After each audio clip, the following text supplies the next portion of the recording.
নিশ্চিত করতে ট্রাইব্যুনালের বিচার প্রক্রিয়াকে সমালোচনা করে সুপারিশ পেশ করেছে বিশ্বে আইনজীবীদের সবচেয়ে বড় সংস্থা ইন্টারন্যাশনাল বার অ্যাসোসিয়েশন আইবিএ।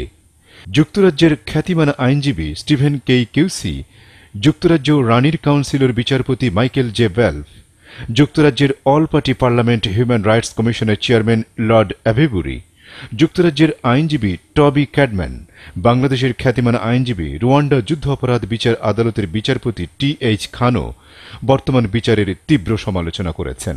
বিশিষ্ট ব্রিটিশ আইন বিশেষজ্ঞ জন কামেহো বলেছেন, বাংলাদেশ সরকার যুদ্ধ অপরাধ বিচারের নামে প্রহসনের আয়োজন করেছে। যুগোস্লাভিয়া এবং রুয়ান্ডার আন্তর্জাতিক অপরাধ আদালতের আইনজীবী, যুক্তরাজ্যের বিশিষ্ট আইন বিশেষজ্ঞ স্টিভেন কিউসে বাংলাদেশের আন্তর্জাতিক অপরাধ ট্রাইব্যুনাল সম্পর্কে বলেছেন, এটি একটি অদ্ভুত আদালত যেখানে অভিযুক্তদের অধিকার খর্ব করা হয়েছে। নিউ ইয়র্ক ভিত্তিক মানবাধিকার সংস্থা হিউম্যান রাইটস ওয়াচের নির্বাহী পরিচালক ব্রাড অ্যাডামস গত 18 মে 2011 প্রধানমন্ত্রী শেখ হাসিনাকে চিঠি দিয়ে জানিয়ে দেন, 1973 সালের আইন সংশোধন না হলে বিচার নিরপেক্ষ হবে না।